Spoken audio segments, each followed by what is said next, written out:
ஓம்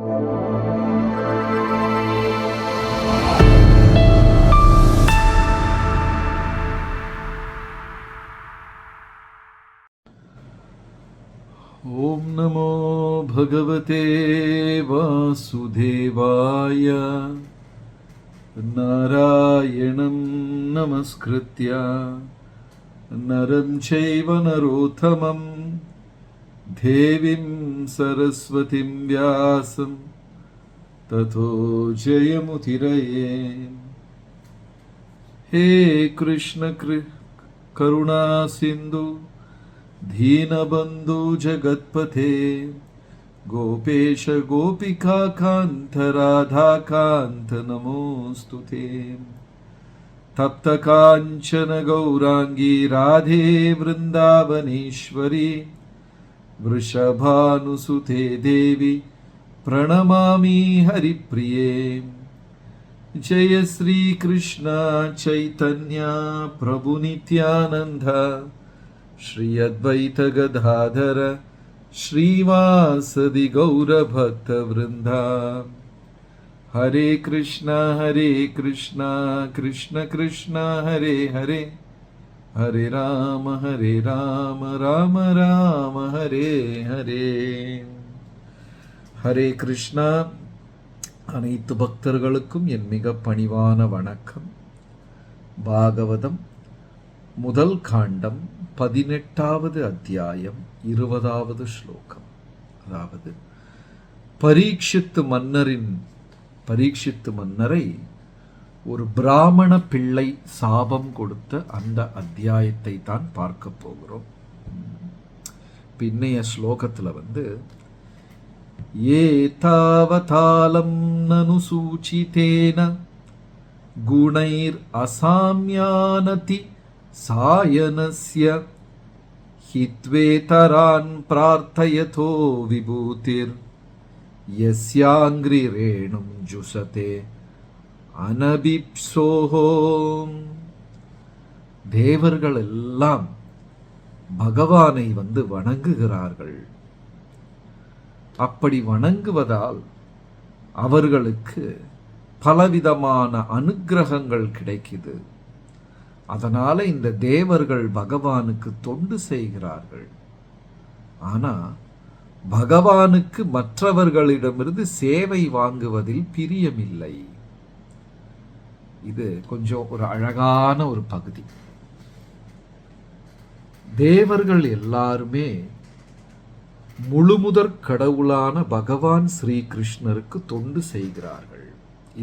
இந்த பாகவதத்துல தேவர்களுக்கும் பகவானுக்கும் இருக்கக்கூடிய வேறுபாடு அழகாக விளக்கியிருக்கிறார்கள்.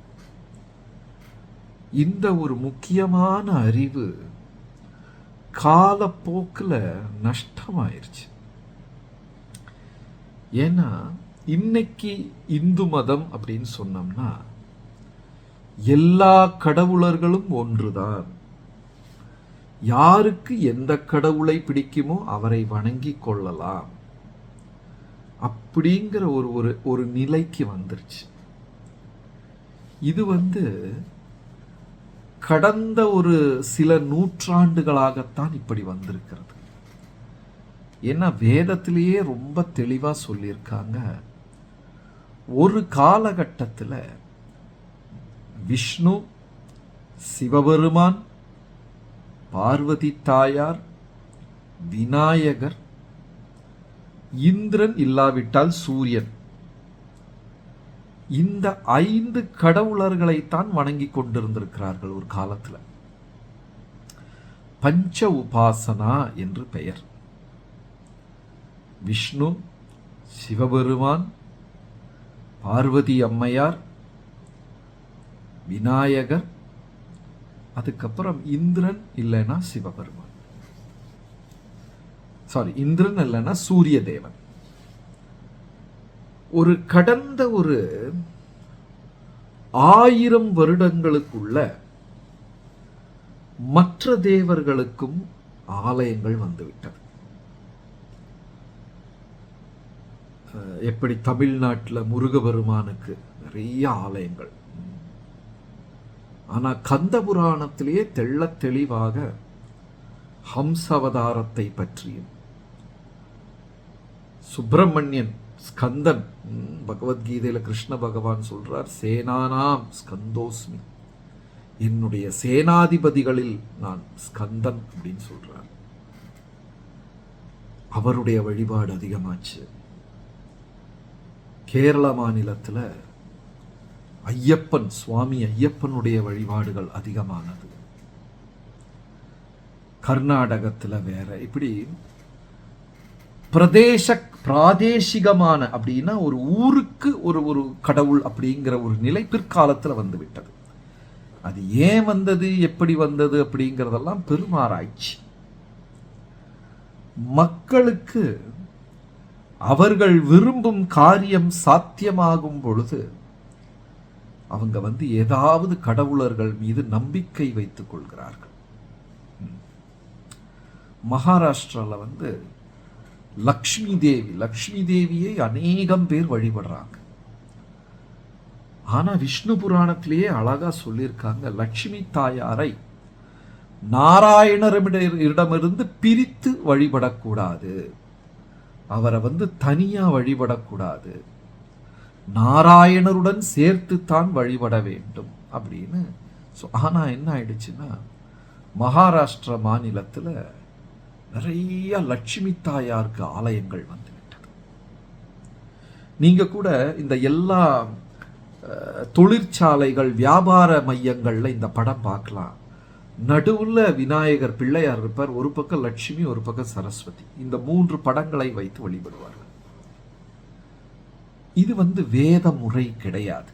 ஏன்னா லட்சுமி தாயாரை நாராயணருடன் தான் வழிபட வேண்டும், தனியா வழிபடக்கூடாது.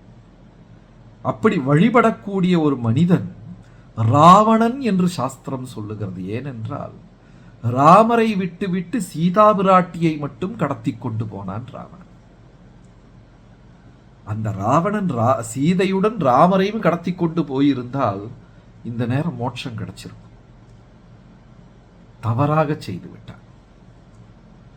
அப்போ பிற்காலத்தில் ஒரு 1000 வருடங்களுக்கு உள்ள இந்த மாதிரி அநேகம் தேவர்களுக்கு ஆலயங்கள் வந்துவிட்டது. தேவர்கள் வேற, பகவான் வேற. தேவர்கள் ஒரு காலை அளவு, ஒரு பிரளயம் வரைக்கும் சாஸ்திரம் என்ன சொல்ல, பிரம்மாவுடைய ஒரு நாள்ல 14 முறை தேவர்கள் பிறந்து இறக்கிறார்களா. ஒரு நாளைக்கு பிரம்மாவுடைய ஒரு பகல்ல 14 முறை தேவர்கள் பிறந்து உயிரை விடுகிறார்கள். அந்த தேவர்களுடைய ஒரு காலத்தை மன்வந்தரம் என்று சொல்லுகிறோம். இது ஒரு பெரிய பெரிய விஞ்ஞானம். சும்மா கொஞ்சம் வெறுமனே அறிவை சேர்த்து வச்சுட்டு இந்த கடலை அளக்க முடியாது. சரியா நேரத்தில் சாதாரண மனிதர்கள்லாம் ஆன்மீகத்தை விமர்சிப்பதுண்டு. இந்த புத்தகங்களை ஆழத்துல படிக்கணும். ஒரு மனிதன் யாரு ஆழத்துல படிக்கிறானோ அப்பவே அவன் உணர்ந்து விடுவான், நான் படித்தது கையளவு,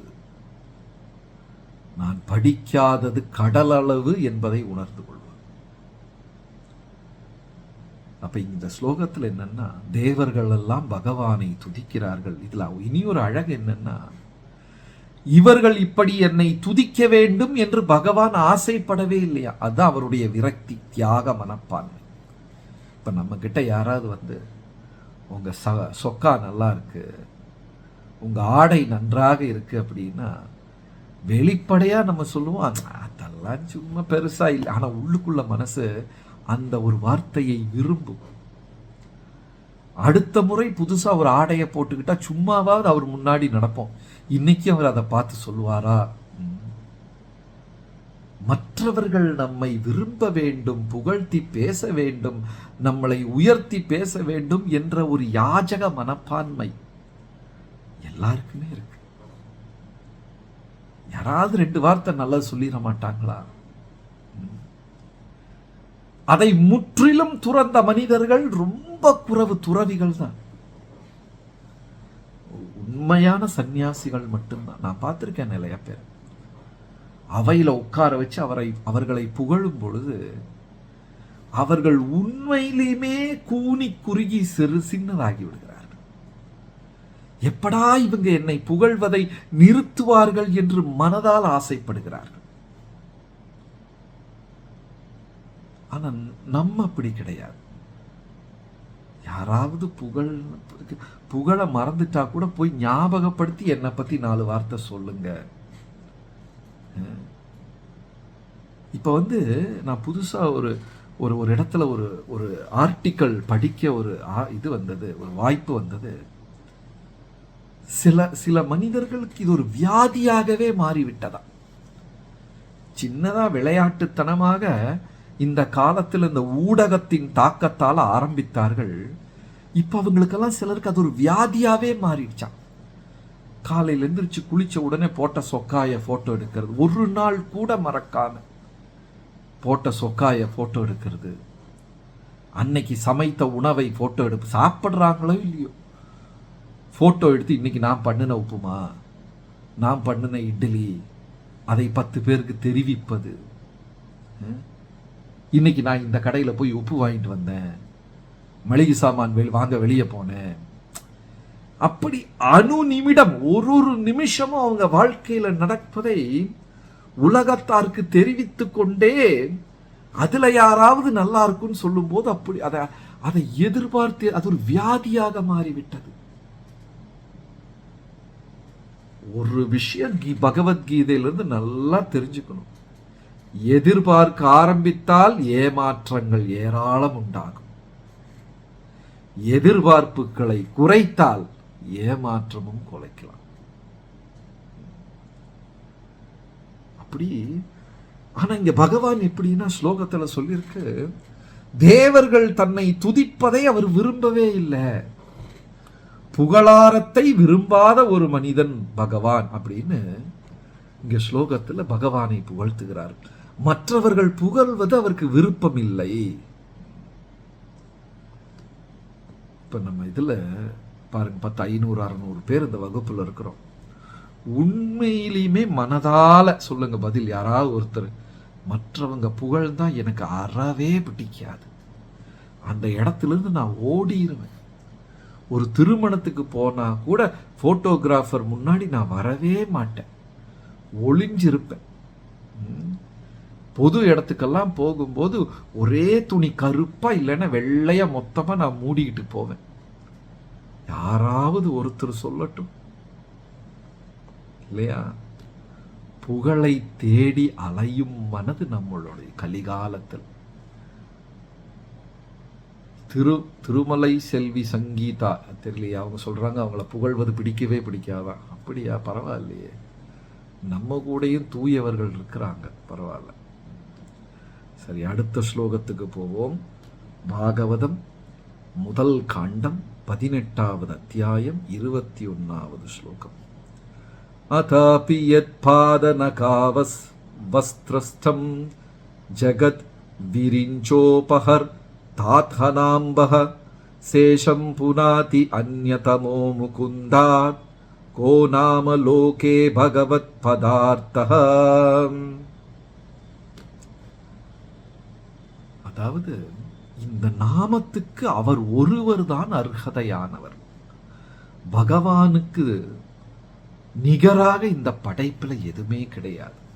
பாருங்களேன், சங்கராச்சாரியாருடைய அந்த 8வது ஸ்லோகம் பகவத்கீதையுடைய முன்னுரையில பார்த்தீங்கன்னா இருக்கும். ஆச்சாரிய பெருமானே சொல்றாரு, ஏகம் சாஸ்திரம் தேவகி புத்திர கீதம்.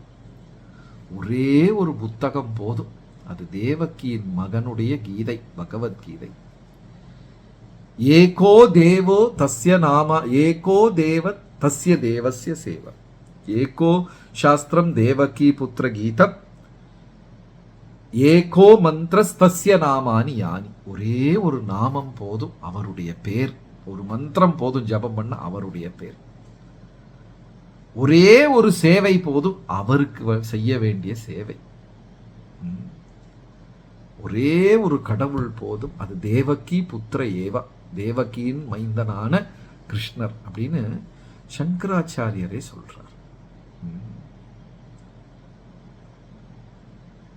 இந்த அடுத்த ஸ்லோகத்துல என்னன்னா, இந்த ஒரு நாமத்துக்கு உசிதமான சரியானவர் கிருஷ்ணர் மட்டும்தான், வேற யாருமே இல்லை. வேற யாரையும் வழிபட தேவையில்லை. அவருடைய பாத நகத்திலிருந்து வந்த கங்கையை கூட பிரம்மா எடுத்து சேகரித்து வைத்திருக்கிறார். ஏன்னா அவர் பாதத்திலிருந்து வரக்கூடிய கங்கை இந்த உலகத்தையே தூய்மைப்படுத்துகிறது, சிவபெருமான் உள்பட அப்படின்னு இந்த ஸ்லோகத்துல சொல்லியிருக்காங்க. பாருங்க, ரொம்ப முக்கியமான ஸ்லோகம். சேஷாம் ச ஈஷாம் புனாதி அந்யதமஹா. அதாவது அவர் திருவடியிலிருந்து வர்றது கங்கை, பகவானுடைய திருவடி. வாமனமூர்த்தி, வாமன தேவன், எல்லாருக்கும் அந்த கதை தெரியும். அந்த உலகத்தை அளந்தார் இல்லையா? அந்த உலகத்தை அளந்த பொழுது பிரம்மாண்டத்துக்குள்ள அவர் இருந்து அளக்கிறாரு. அவருடைய பாதம் போய், இப்ப நீங்க தமிழ்நாட்டில் கூட அது எங்க காஞ்சிபுரமா உலகளந்த பெருமாள் கோயில் இருக்கு. அது காஞ்சிபுரம் நினைக்கிறேன். அது ஒரு முறை தரிசனம் எடுக்கணும். நீங்க எவ்வளவு பேர் போயிருக்கீங்க? போனவங்க இருப்பீங்க, போகாதவர்களும் இருப்பீர்கள். நீங்க அந்த அந்த நிறைய பேர் கை தூக்கிட்டாங்க, எல்லாரும் போயிருக்காங்க போல இருக்கு. உலகளந்த பெருமாள். அந்த சின்ன கதவுக்குள்ள போலாம். போனோம்னா உள்ள இருட்டா இருக்கும். சரி, நம்ம அப்படி யதார்த்தமா உள்ள போயிட்டோம்னா, அவர் அந்த பூசாரி, அந்த அர்ச்சகர் விளக்கு பத்த வச்சு காமிக்கும் போது அப்படியே ஒரு நிமிஷம் என்னன்னா திகச்சு போயிடும். நம்ம பார்க்கறது அவருடைய பாதம் முட்டி வரைக்கும் தான் பார்க்கிறோம். அடேங்கப்பா, முட்டி கால் வரைக்கும் தான் அப்படின்னு குனிஞ்சு பார்த்தா அப்படியே ஆகாயம் வரைக்கும் பிரம்மாண்டமா ரெண்டு கையும் ரெண்டு பக்கத்துல விரிச்சு வச்சு ஒரு கால் அப்படி ஒரு கையில பிடிச்சுக்கிட்டு நிப்பார். பிரம்மாண்டமா இருக்கும். தமிழ்நாட்டில் இருக்கிற மாதிரி சுவாமியினுடைய விக்கிரகங்கள் இவ்வளவு பெருசா உலகத்துல எங்கேயுமே கிடையாது. ஒன்னு உலகளந்த பெருமாள். அதே மாதிரி இனி ஒரு கோயில் தான் தமிழ்நாட்டில், பாண்டவ தூத பெருமாள். அது எங்க அங்க அங்க அந்த பக்கம் எங்கேயோ தான், காஞ்சிபுரமோ அந்த கும்பகோணம் அந்த சைடு தான். ஒருத்தர் உலகளந்த பெருமாள், இனி ஒருத்தர் பாண்டவ தூத பெருமாள். அவர் மட்டும்தான் அங்க பாத்தீங்கன்னா யுத்த கவச்சத்தோட நிப்பார். அந்த ஆடையில பூரா முள்ளு முள்ளா நிக்கும். அப்படி யுத்தத்துக்கு போக வேண்டிய அந்த கவச்சத்தை போட்டுக்கிட்டு அப்படி நிற்பார். அந்த விக்கிரகமும் இருக்கும் ஒரு 10, 50, 60 அடி. பிரம்மாண்டமான விக்கிரகங்கள். அந்த ஆலயங்கள் கட்ட அந்த காலத்துல தமிழ் மன்னர்களுக்கு சின்னதாலாம் கட்ட தெரியாது. தஞ்சை பெரிய கோயில், மதுரை மீனாட்சி அம்மன் கோயில் அப்படி பிரம்மாண்டமா இருக்கும். அந்த மாதிரி கோயில்களுக்குள்ள போகும்போதே நான் ரொம்ப எளியவன் அப்படிங்கிற சிந்தனை வந்துடும். அப்படி நின்று கொண்டிருப்பார் அவர்.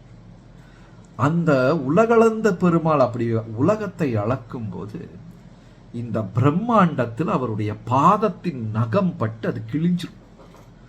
பதனக நிரஜனித ஜன பாவன கேசவ திருதா வாமன ரூபா. பதனக நிரஜனித ஜன பாவனா. அந்த நகம் போய் பட்டு கிழிஞ்சு உள்ள ஒரு அம்மா வருவாங்களாம், ஜனனி. அந்த நீர் யாரு? இந்த உலக மக்களை பூரா காப்பாற்றுவதற்கான ஒரு தாய் கங்கை உள்ள வருவாங்க. உடனே பிரம்மா என்ன பண்ணுவாரு? அரிதிற்கும் அரிதான லீலை இது, இது மாதிரி எப்பவுமே காணப்ப கிடைக்காதுன்னு சொல்லி தன்னுடைய கமண்டலத்தில் அந்த நீரை சேகரித்து விடுவார். இந்த ஸ்லோகத்துல என்ன சொல்றாங்கன்னா, அவ்வளவு தூய்மையான கங்கை நீர் பகவானுடைய பாதத்திலிருந்து வருது. சிவபெருமான் உடனே அதை தலையில் ஏந்தி கொள்ளுகிறார். ஈசன் தன் தலையில் ஏந்திக்கோ. அவ்வளவு தூய்மை கங்கை நதி பகவான் அனுப்புகிறார். கலிகாலத்துல பாவம் செய்தவர்கள் எல்லாம் அங்க போய் முங்கி, நமக்கு 2 உடல்கள், ஸ்தூல உடல், சூட்சும உடல். கங்கையில போய் குளிச்சோம்னா நம்ம வீட்டில எல்லாம் குளிக்கிறோம், நம்ம ஸ்தூல உடல் தான் சுத்தமாகுது, சூட்சம உடல் சுத்தமாகாது. அது சென்னை தண்ணியில குளிச்சோம்னா ரெண்டுமே சுத்தமாகாது. ஸ்தூல உடல் சுத்தமா, சூட்சம உடல் சுத்தமாகாது. ஆனா கங்கையில போய் முங்கும் போது மனது, புத்தி, அகங்காரம் என்று சொல்லக்கூடிய அந்த சூட்சம உடலும் ரொம்ப சுத்தமாயிடும். உலகத்தை காப்பாற்றும் ஒரு தாயின் மனதை கொண்ட கங்கையை பகவான் இந்த பூமிக்கு அனுப்புகிறார். பெரும் பாக்கியம். அதனால தான் கங்கையை தாய் என்று சொல்லுகிறோம். அந்த தாய் அது தேவர்கள், சிவபெருமான் உள்பட அனைத்து தேவர்களும் தங்கள் தலையில் ஏந்தி கொள்ளுகிறார்கள் என்று ஸ்லோகம் சொல்லுகிறது. அடுத்தது 22வது ஸ்லோகம். யத்ரானுரக்தாஹ சஹைஸ்வதீரா व्यापोह्य देहादिषु संगमूढं व्रजन्ति तत्पारमहंस्यमन्त्यं यस्मिन् अहिंसोपमसः स्वधर्मः. மனதை கட்டுப்படுத்தின முழுமையான யோகிகள் கூட கிருஷ்ண பகவானிடம் ஒரு விருப்பம் கொண்டு, அட்டாச்மெண்ட், ஒரு விதமான ஈர்ப்பு அவர்களுக்கு பகவானிடம் இருக்கிறது. பௌதிக உலகத்தில் இருக்கிற அத்தனை விஷயங்கள், லௌகிக விஷயத்தில் இருக்கக்கூடிய நாட்டத்தை தியாகம் செய்தவர்கள் கூட பகவானிடம் ஒரு தனிப்பட்ட ஒரு விருப்பத்தை வளர்த்தி கொள்கிறார்கள். அதனால பௌதிக உலகத்தில் இருக்கும் அனைத்தையும் துறந்து அவர்கள் ஒரு துறவிகளாக, அதாவது பகவான் கிட்ட இருக்கிற நாட்டம் இருக்கிறனால, ஒரு ஈர்ப்புத்தன்மை இருக்கிறனால, பக்தி இருக்கிறனால, பௌதிகமான விஷயங்கள்ல ஒன்னிலையுமே அவர்கள் மனம் அலைபாய்வது கிடையாது. இப்ப நம்ம எல்லாம் பக்தர்கள் தான். நம்ம கூட எல்லா பக்தர்கள் விருந்தாவனம், துவாரகை, ஜெகநாத் புரி நல்லா சொல்லி தீர்த்த யாத்திரை வருவாங்க. கோயில்ல 1/2 மணி நேரம், அந்த கோயிலுக்கு முன்னாடி இருக்கிற துணிக்கடையில 2 மணி நேரம். அவ்வளவு பக்தி. கோயில்ல ஓடி போய் தரிசனம் எடுத்து அங்க எல்லாரையும் பார்த்துட்டு, பகவானை எல்லாம் பார்த்து ஹாய் ஹலோ சொல்லிட்டு வெளியே ஆரம்பிக்கிறது என்ன, வீட்டில் நான் ஒரு கிருஷ்ணர் போட்டோ வாங்க போறேன்னு ஆரம்பிக்கிறது. ஆனா 2 மணி நேரம் வியாபாரம் இருக்கிறது பூரா வாங்கிட்டு வர தேவை இருக்கோ இல்லையோ. ஆனா உண்மையான ஆன்மீகவாதிக்கு பௌதீக உலகத்தில் விருப்பம் குறைந்து கொண்டே இருக்கு. கொஞ்சம் அழகான இப்படி ட்ரெஸ் பண்ணிக்கணும், அப்படி பண்ணிக்கணும், அந்த பணத்தை சேர்த்துக்கணும், இதை சேர்த்துக்கணும், அது வேணும், இது வேணும், ஆசைகள் மெதுவா குறைய ஆரம்பிக்கணும். யாரோ ஒருத்தர் கோவிந்தான்னு போடுறாரு, 2 மணி நேரம் கடையில துணி வாங்கினேன்னு. உண்மைதான், நாங்களும் இந்த டூர் போறோமே. அது வேற கேட்பாங்க, பிரபு கோயிலுக்கெல்லாம் கூட்டிட்டு போயிட்டீங்க, ஷாப்பிங் டைம் எப்போ அப்படின்னு கரெக்டா கேட்பாங்க. அந்த காலத்துல எல்லாம் வாரத்துக்கு ஒரு தடவை கிராமத்துல சண்டை நடக்கும், அவ்வளவுதான். அப்போ பௌதீக உலகத்தில் உண்மையான ஒரு பக்தனுக்கு நாட்டம் குறைந்து கொண்டே இருக்கிறதா. குறைந்து அவனுக்கு ஒன்னிலையுமே விருப்பம் இல்லை. அந்த மாதிரி ஒரு சூழ்நிலை வந்து விடுகிறது. ராமானுஜருடைய சீடன், அவர் பேர் எனக்கு மறந்து போச்சு, வீட்டில் இருந்தெல்லாம் அழுகிறாங்க. அவருக்கு திருமணம் செய்யணும், அவரை துறவியாக்க கூடாது, திருமணம் செய்து வைக்க வேண்டும் என்றெல்லாம். ராமானுஜர் சொல்றார், அவருக்கு திருமணம் எல்லாம் செஞ்சு வைக்காதீங்க, அவருக்கு லௌகீக வாழ்க்கையிலேயே நாட்டம் கிடையாது அப்படின்னு. இல்லை அப்படின்னு சொல்லி வலுக்கட்டாயமாக அவருக்கு திருமணம் செய்து வைக்கிறார். அவர் டெய்லி பகவானுக்கு தொண்டு செய்வது, பகவத்கீதை பாகவதம் படிப்பது, இதைவே வாழ்க்கையாக வைத்துக் கொண்டிருந்தார். அதற்கப்புறம் உறவினர்கள் சொன்னாங்க, நீங்க சொன்னது உண்மைதான். உண்மையான ஒரு ஆன்மீக பக்தருக்கு பௌதிக உலகத்தில் ஆசைகள் குறைந்து கொண்டே இருக்கும். அதுவும் நிறைய அந்த மாதிரி பக்தர்களையும் நம்ம பார்த்துருக்கோம். மெதுவாக வயது ஒரு 40, 50, 60 வரும்போது அவங்களே சொல்லுவாங்க, போதும் பிரபு, எல்லாம் பார்த்தாச்சு, இனி இப்போ இருக்கிற காலம் பகவானுக்கு தொண்டு செய்து வாழ வேண்டும் என்ற ஆசை. அதுதான் உண்மையான ஒரு பக்தன். மற்ற பக்தர்களை எல்லாம் கரெக்ட், எம்பார் கரெக்ட், அவர் மனைவியுடன் இருக்கும் நேரம் கூட பாகவதம் படித்துக் கொண்டிருந்தாராம் எம்பார். அதே நேரத்தில் சில பக்தர்கள் எப்படின்னா ஜபமும் பண்றாங்க, எல்லாம் பண்றாங்க, ஆனா லௌகீக வாழ்க்கையில் ஆசையும் அதிகமாயிட்டே இருக்கு, குறையறத காணும். அவர்களை பகவத்கீதை மிஸ்ர பக்தன், கலப்பட பக்தன் என்று சொல்லுகிறது. இந்த இதுவும் வேணும் அதுவும் வேணும், கூட்டு மாதிரி பக்தியும் வேணும், அதே நேரத்தில் லௌகீகமும் வேணும். லௌகீகத்தை துறந்து பகவான் மட்டும் போதும் என்று சொல்லும் பக்தியும், பகவானே என் லௌகீகதைக்கு எந்த குறையும் வந்துடக்கூடாது என்று பகவானிடம் கேரண்டி கேட்கும் பக்தியும் உண்டு. இதுல 2வது பக்தி தான் அதிகம். நம்ம எல்லாம் ஏன் ஜபம் பண்றோம்னா, என் வேலை வெட்டி நல்லா இருக்கணும், குழந்தைகள்லாம் நல்ல நிலைமையில் இருக்கணும், எனக்கு எந்த வியாதியும் வந்துடக்கூடாது, அதற்காக பகவானை வேண்டிக் கொள்பவர்களும் உண்டு. இனி ஒரு கூட்டம் பக்தர்கள், எனக்கு என்னமோ கர்ம வினைப்படி நடக்கும், அதெல்லாம் எனக்கு பிரச்சனையே இல்லை, இந்த பிறவியில் எவ்வளவு எனக்கு கிருஷ்ணருக்கு தொண்டு செய்ய முடியும், அதுதான் என்னுடைய ஒரே ஒரு பிரச்சனை. நம்ம குருநாதர் இப்ப அவருக்கு உடல் நலம் அவ்வளவு சரியில்லை. அவர் சொல்றாரு, என்னால தூங்கவே முடியல, மனம் அலைபாயுது, பிரபுபாதர் எனக்கு கொடுத்த அந்த கட்டளையை முடிவு சரிவர நடத்த முடியவில்லை, இதை முடிக்கவில்லை, அதை முடிக்கவில்லை, என்னால ராத்திரி பூரா தூங்க முடியறதில்லை, மற்றவர்கள் காலையில் எந்திரிப்பதற்காக நான் காத்து கொண்டு இருக்கிறேன், எந்திரிச்ச உடனே அவங்களுக்கு நான் விஷயத்த சொல்றேன், நான் அதை இதை பண்ணணும், அது பண்ணணும், அது பண்ணணும், இது பண்ணணும். 24 மணி நேரமும் பகவானுக்கு என்ன தொண்டு செய்யலாம்? மகாத்மா காந்தி ஒரு முறை ரொம்ப புகழ்பெற்ற ஒரு வசனத்தை சொன்னார், இந்த நாடு உனக்கு என்ன செய்து என்று கேட்காதே, நீ நாட்டுக்கு என்ன செய்தாய் என்று கேள் என்று. அதே மாதிரி பக்தி ஆரம்பத்தில் என்னன்னா, கிருஷ்ணா என் முதுகு வலியை மாத்தி கொடு, கண்ணு வலி தலைவலியை மாத்தி கொடு, என் பிள்ளை 10ஆம் வகுப்பு பரீட்சை எழுத போறான், அவனை அவருக்கு இதா வேலை, பையன் 10ஆம் வகுப்பு பரீட்சை எழுத போறவனை பாஸ் ஆக்கிறதா பகவானுடைய வேலை, எப்படியாவது அவனை பாஸ் ஆக்கி விட்டுரு, என் பொண்ணு கல்யாணம் பண்ணியிருக்கிறா, அவ சண்டை போட்டுக்கிட்டு தான் இருப்பா, இருந்தாலும் வீட்டில் சண்டை வராமல் பார்த்துக்கோ. இப்படிப்பட்ட லௌகீகமான பிரார்த்தனை, எல்லாருடைய பக்தியும் இப்படித்தான் ஆரம்பமாகிறது. நிறைய லௌகீக பக்தியில தான் ஆரம்பமாகுது, ஆனா அங்கேயே தங்கி விடக்கூடாது. மெதுவாக மெதுவாக உயர்ந்து உயர்ந்து பகவானுக்கு நம்ம என்ன செய்யறோம், எந்த விதத்துல தொண்டு செய்யறோம், அதை லட்சியமாக வைத்துக் கொள்ள வேண்டும்.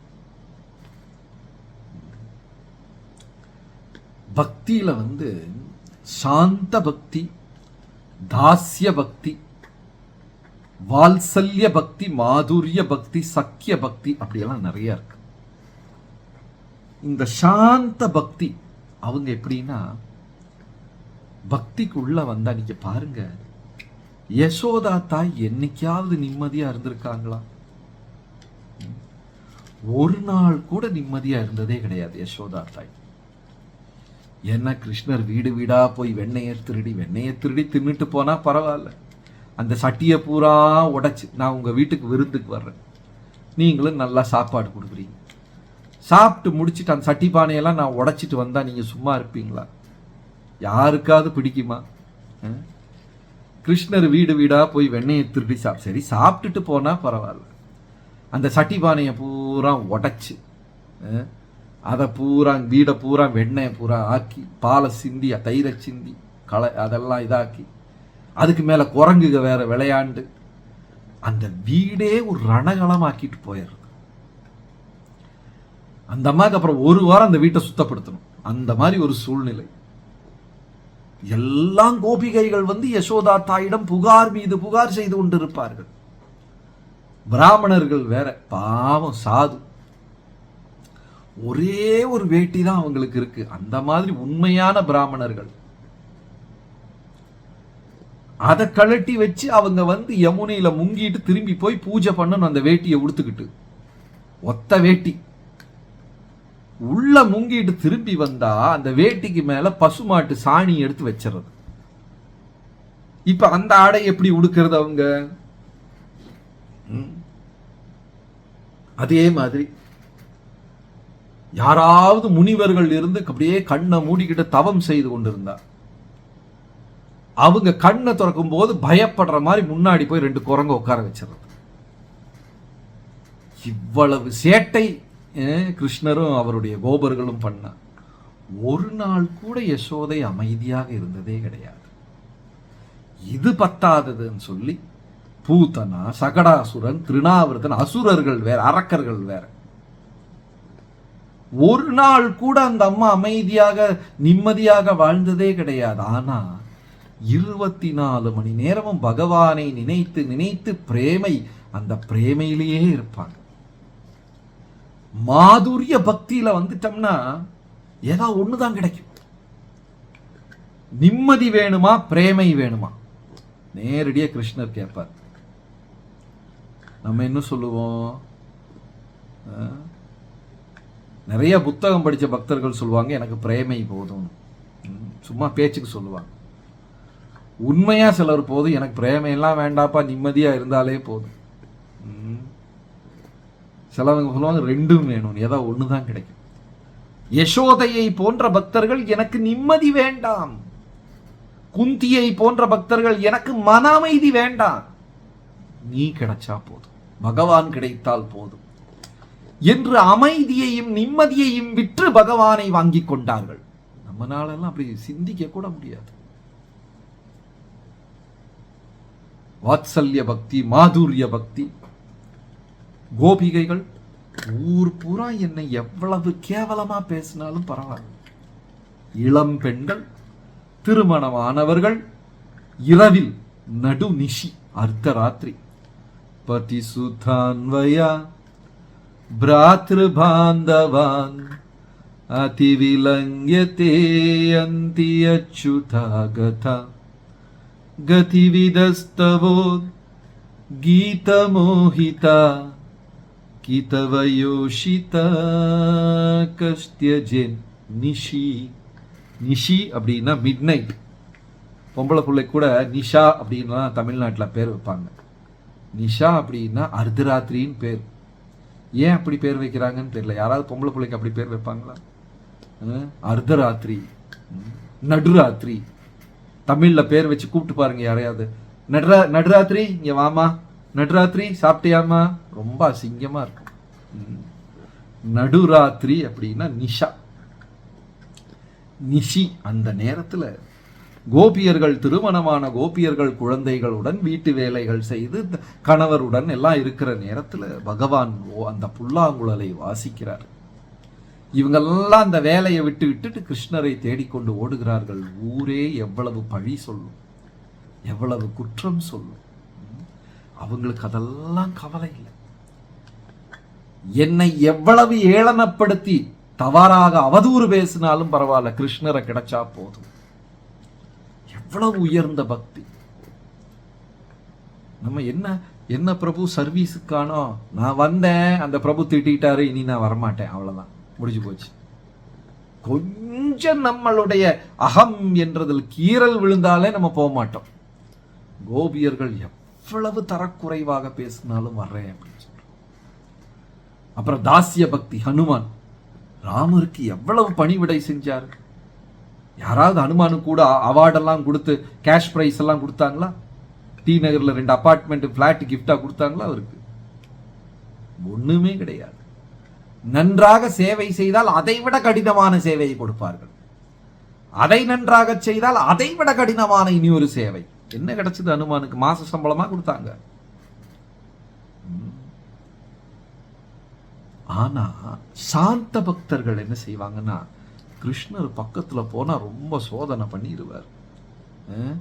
எனக்கு பிரேமையே வேண்டாம், நான் தூரமா நின்று ஜபம் பண்ணிக்கிறேன், அவர்கள் வைகுண்டத்தில் மரமாகவும் ஆறாகவும் நதியாகவும் பூஞ்சோலைகளாகவும் செடி கொடிகளாகவும் இருந்து விடுவார்கள். அவங்களுக்கும் வாய்ப்பு இருக்கு. சாந்த பக்தர்கள் அதிகமான சேவையெல்லாம் செய்யாம ஜபம் பண்ணி கொஞ்சம் தொலைவில் இருந்துக்கலாம். நான் ஏதோ என்ன முடிஞ்ச ஜபம்லாம் பண்றேன் பிரபு, பொறுப்பெல்லாம் எடுத்துக்க முடியாது, ரொம்ப கஷ்டம். பொறுப்பெடுப்பவர்களுக்கு நிம்மதி கிடையாது, ஆனால் பிரேமை உண்டு. மாதுரிய பக்தி, வாத்சல்ய பக்தி, சக்கிய பக்தி, பிரேமை கிடைக்கும்.